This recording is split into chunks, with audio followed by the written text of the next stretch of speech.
where people on the woke left are quite happy to want to shame and vilify and cancel and destroy people for having a different view to them, whether that view is about historical figures or about books or about movies or about fashion or about hairstyles or what you can wear on Halloween or whatever it may be. It became a puritanical purge, which I felt has bordered on fascism. And at the heart of it was the constant description of Donald Trump as the new Hitler, his supporters as the new Nazis. They're all a bunch of fascists. And eventually you have a young, deranged mind who apparently, according to investigators, is of a woke ideology, radicalized, who initialed on the bullets that this was an anti-fascism assassination because he probably believed that Charlie Kirk was a fascist and a Nazi and everything else because that's what his people had told him. And I feel that's an incredibly dangerous cocktail that has been allowed to happen. And when I saw the celebrations going on, I realized it wasn't just about this shooter, that there were a lot of people in America, in the UK, around the world, who actually agree and were prepared to celebrate it. And again, I just want to preface it, I'm not condoning what happened to Charlie Kirk. What happened is terrible. It should not be accepted. And myself, I will never celebrate something like that. But I'm a little bit confused because someone like Randy Fine, who's a congressman from Florida, who posted about going after people's jobs if they mock Charlie's death online, which is terrible, of course, if you mock anybody's death. But the fact that you go after someone, it's very confusing because for those of you who don't know who Randy Fine is, he is the fat bitch who continues to suck Israel dick every day on a daily basis. And that guy, he is in Gaza, like he said, everyone in Gaza should die. Kill them all, let the blood fall in Gaza. They are animals. And now he pretends to have a soul. That this kind of manufactured selective rage that will confuse you. If you're going to have rage, please. If you're going to be angry, please. But just be consistent. Yeah. Right. So we've both done that. It's probably the most famous debating society in the world. The whole point of it is that they bring people into that chamber to debate, to have different opinions and debate, as you and I do regularly. And the president-elect, after Charlie Kirk was murdered, having debated opposite Charlie Kirk in that chamber in May himself, actually gleefully celebrated the murder, said LOL, and said, let's fucking go, with a big exclamation mark, right? That, to me, it's not cancel culture to say that guy should not be the president of the Oxford Union Debating Society. Clearly, he should not be the president of a debating society if he celebrates somebody being murdered for their opinions. Would you agree with that?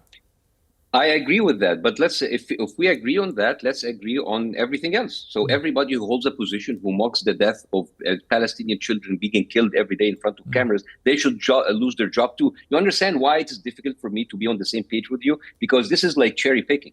Well, you haven't asked me if I agree with you. No, I don't disagree. I think if you're a doctor, let me explain. If you're a Harvard professor or you're a doctor or you're a teacher and you glorify or celebrate the murder, or depending which side you're on, whether you see it as murder or collateral damage as you go after Hamas, whatever you want to call it. But if you are seen celebrating the death... You had to mention Hamas there, right? I'm just showing you... You had to just shade. No. You know my view of this. Right? No, Bassem, no. I'm simply saying... You just have to mention Hamas. I'm simply saying there are many pro... Wait a minute. Let me... And then it's very interesting that in the last 3 days after Charlie Kirk was killed, in the past 3 days, the Congress approved $650 million for Israel for missile defense. They presented an amendment that bans Pentagon from boycotting Israel. And they even proposed a bill to allow Marco Rubio to revoke citizenships for people critical of Israel. This is what we need to talk about.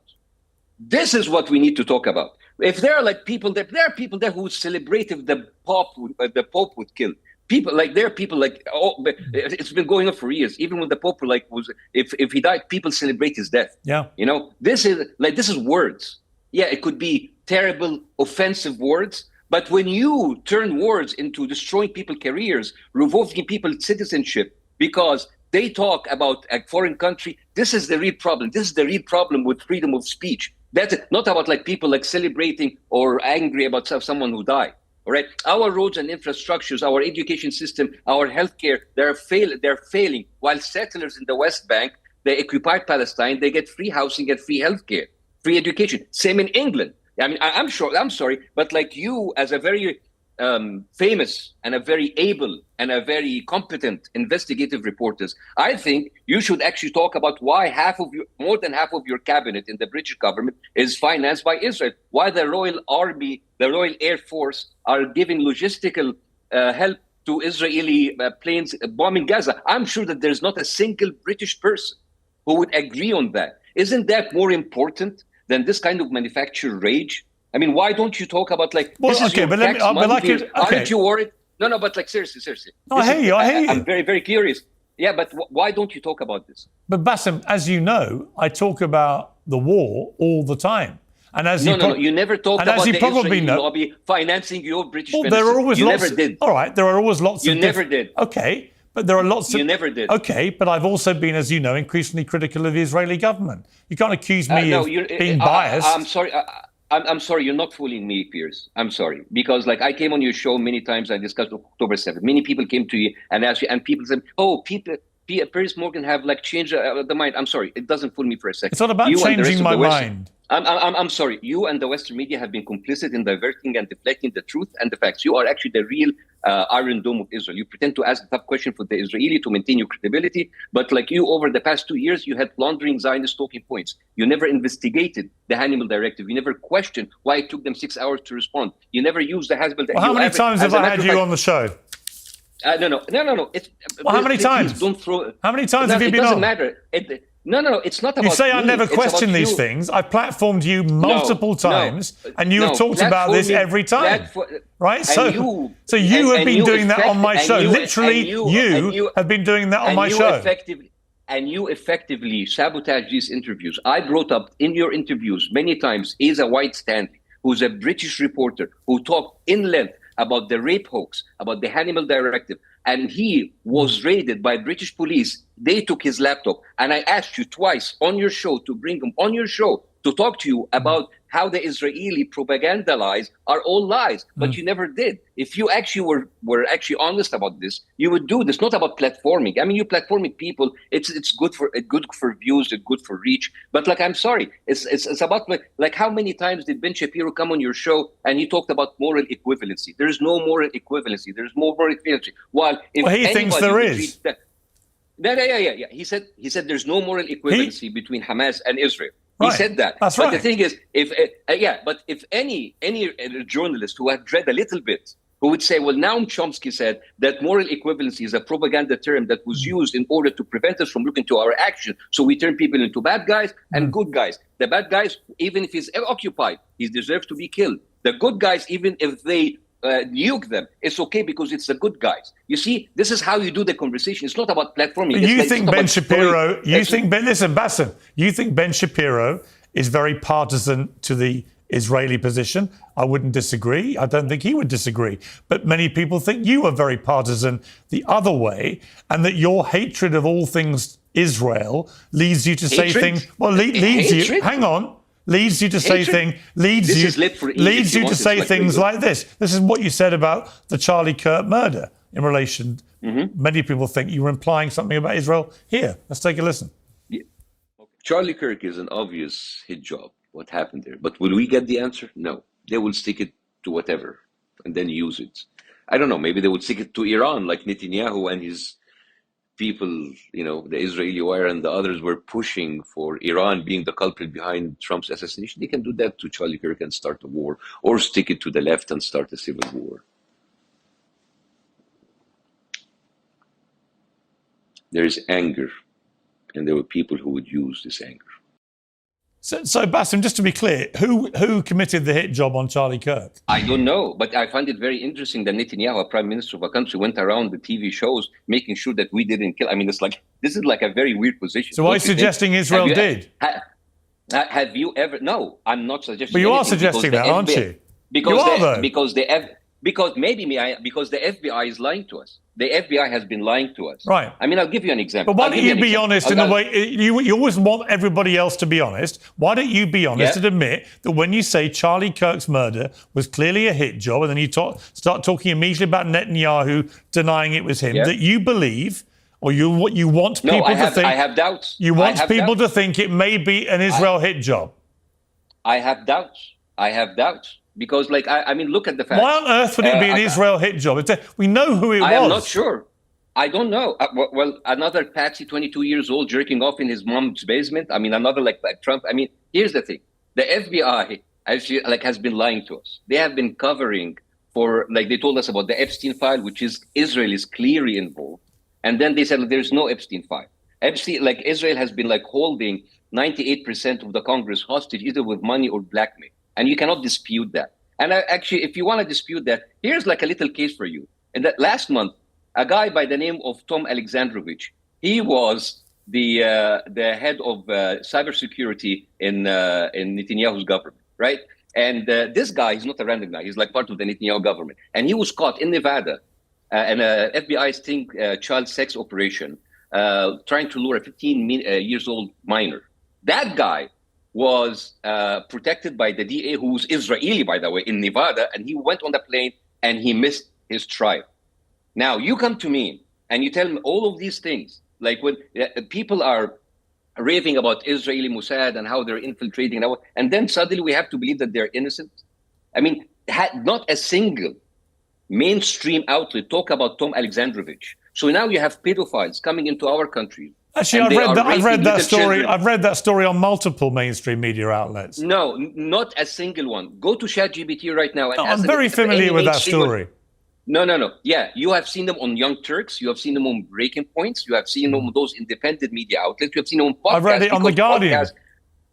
Yeah, The Guardian. I'm talking about American mainstream, right? American mainstream. Not a single comedian in late night show even discussed it. So the question is, when you have this cover up by the FBI, when the FBI let a pedophile from Israel flies back to Israel, while also Israel is known to be holding the biggest number of pedophiles escaping from justice, having refuge there. All of these things, doesn't make you what the hell? This is a whole cover up. Well, it does, but then it does, Bassem. But then when I see you say Charlie Kirk's murder was clearly a hit job and you imply it's Israel, I think you've lost your mind. Maybe I did. I lost my mind when I told you about the Hannibal Directive, and then I came. No, I think there's merit to the Hannibal Directive story. Oh, there's merit. Yeah, but I think you're completely. Because I remember you making fun of me, and you telling me you showed me just a bunch of pictures. Yeah, unlike you, Bassem. So now you're changing your mind. My views of things evolve when I see new information. It's called being a journalist. Really? Why don't you do your job as a journalist and actually talk what about you mean is, why don't I smear? What you would like me to do as a journalist is only focus on anti-Israel stuff, and that's fine. That's what you want to do. No. I'm saying that you're not asking the right questions because you. Well, maybe you're a better journalist than I am. No. I'm not a better. I'm just a real normal guy looking in the internet. But let me ask you a question. You always talk about hostages, and then Israel goes to Qatar and bomb the negotiating team about hostages. Yeah. While you, for 2 years, you were always what about the hostages? What about the hostages? At this point, and here's my Why don't you ask me what I think of that? Given I've literally interviewed today Israel's UN ambassador Danny Danon about the attack in Doha. About time. Well, why don't you ask me what I think first before you make? No, Bassem, I'm sorry. Before you make presumptions about what I think about it, why don't you ask me what I think about it? It's not about presumptions. You have actually laundered a lot of Zionist talking points, and you never asked the tough question. You ask the tough question now when it is fashionable. So why do I get so many Zionists telling me the complete opposite? Yeah. Well, they do that to everybody. It's they do that. They even talk. They even called Biden and Trump. But what is your point about the strike in Doha? You don't think I'm against that? No, I'm not talking about them against that. I'm talking about you always put the hostages front and center. Yeah. Right? And we have told you many times, Piers, for 2 years, it's never about the hostages. It's never about the hostages. But you would put people, what about the hostages? And we told you, Netanyahu doesn't care about the hostages. We told you from different the sources from the Israeli government. It's not about the But they should be released, right, Bassem? They should be released. Yeah, they should release. But it doesn't matter if you have 50 hostages or 20 hostages. You don't decimate a whole country, a whole people. But I agree. Like, it's not. It is not an excuse. I agree with you. Here's the thing. My question for Bassem, I agree with you. Why should you even take Israel for any word that it said, right? They lied about not targeting civilians. They lied about not targeting doctors, women, children, building. They lied about the intention not to displace people in Gaza, and they're doing it. They lied about being like everybody's. I don't think you've watched my show for a while, have you, Bassem? Because otherwise you would know that if you would watch my show, you would know that one of the Bassem, if I may respond, you would know if you'd watched my show for the last few months that one of my biggest criticisms is Israel's refusal to allow international media into Gaza to independently verify what's been going on. Because my strong suspicion is that when they finally get in there, they will find a lot of evidence of war crimes. I've said that very loudly and clearly. Well, I'm sorry, Piers. The Israeli soldiers, they film on TikTok their war crimes and they put it on the word. Do you? I'm sorry. Anybody who knows anything about an army, any army in the world, know that army is all about this. Those people who are not going around with their mobile phone shooting this and putting out unless the army is letting them, because I don't think the British army or the French army or the Egyptian army or the American army will allow their soldiers shooting this and putting there unless there is some sort of unwritten rules. Show them what we can do. This is not just like a bunch of. But I've called that stuff out, as you know, or maybe you don't know. Yeah, I said it's totally wrong. The trouble is, Bassem, it's never enough for you. You see, it doesn't matter how critical journalists are about Israel. It will never be enough for you because you want the right. You want the right to suggest that Charlie Kirk was the subject of a hit job by Israel. You want the world to think that. That's why you said what you said, and that's why when I asked you, you went, Netanyahu says it wasn't him. By the way, I'm not even the only one. People are actually. Here's the thing: if you continue lying to your people. Right, I'll tell you what. Let's call me a conspiracy theorist. Right, Call me someone who is illogical. Call me whatever you want. If your government continues to lie to you consistently, this is where conspiracy theorists thrive. If you're not transparent, but why do you want to be one of them? If you want to cover, no. I'm not saying I'm one of them. Why float a mad conspiracy theory about Israel? Because it's the internet, and I'm a comedian. Okay, but it's not that funny, though, is it? Actually, a lot of people thought it was very funny. You have millions, I'm sure they did, but millions of people follow you, and you want them to think that Israel was behind the murder of Charlie Kirk. And you call me an ill-informed, irresponsible journalist. Yeah, because I'm not a journalist. I'm a comedian. Remember, I'm a clown. I don't think you're a clown. That's what I do. Oh, I'm a clown. Actually, I'm a comedian. Comedians are actually overpaid. But I think you're somebody who is so blindly hateful of all things Israel that you'll even promote a conspiracy theory, which is obvious nonsense, that they have something to do with Charlie Kirk's murder. I'm not blindly hateful of Israel. I'm actually eyes wide open hateful of Israel. Sure. But unfortunately, what it's done is driven you to promote conspiracy theories about their potential involvement in Charlie Kirk's murder. Promoting. I just released a video today, and I told them you need to give us better lives. I didn't even mention that Israel. I said this is a hit job. It was a hit job. Whether it was like a you inferred it was Israel, and when I asked you about it, you went on a little rant about Netanyahu. Everyone can see it for what it is. No, okay. So call me a conspiracy theorist. No, I think you're doing it quite deliberately because you hate Israel so much. You want to associate it with every bad thing that's going on in the world. Whereas I prefer to be a bit more nuanced about it. Let me ask you before we finish about the Elon Musk intervention in the UK protests at the weekend, the Unite the Kingdom rally organised by Tommy Robinson. What was your view of that? Actually, there was a scene that I found it very interesting. I felt like the Maori, which is the indigenous people of New Zealand, they were doing like a traditional dance, like a haka dance, and they were like tearing off the Palestinian flag, which I found it's like an oxymoron, like indigenous people tearing off Palestine. Well, let's talk about Toby Robinson. This guy has been in Israel many times, and he has like IDF shirts and Mossad shirts all over. Should we actually call that a conspiracy theory, that he's not actually someone who's been pushing a certain agenda, or that also? No, he's obviously been pushing a certain agenda. He's very pro-Israel, obviously. Yeah. Oh, okay. So that's not a conspiracy theory then. No, it's a fact. He admits it. So Israel openly causing civil unrest in London. In London, Israel has been openly causing all of these problems. Israel has been openly. But he's not Israeli, is he? No. But he is being put by Israel. Like Israel doesn't have to. Like I mean, he was doing this stuff long before Israel came along. Trust me. The 525 Congress people out of the 535, which is 98% of Congress, they're all paid by Israel and not Israelis, and they're causing more damage to American public more than anything. So the thing is, let me tell you something that like it might actually make you see where I come from. If you are a citizen of a country, and it is the superpower of the world. It is one of. By the way, I like living in the United States. The United States is a great country, and the people here are great. I have never had a single bad day here because the people here are lovely, and it's a great country, a great potential, wonderful people. But when you see that all of your politicians, all of your representatives are openly financed by a rogue country that is indicted in the ICC and ICJ. And just last year we sent them $30 billion, and we sent them billions and billions of dollars, and we see all of our infrastructure is falling. You will also hate that country. You know, it's not that even if Gaza like is resolved today, I don't see it resolving in a good way, right? Even that still stands. Israel is a leash on our system, on our country, on your country. All right, can we get back to the rally? On your country. Can we get back to the rally in London? That was the question I asked you. And whether you think it was right for Elon Musk to get involved in the way that he did, and to say you have to fight violence on the left, you have to fight back. What did you think of that? I mean, isn't that inciting violence?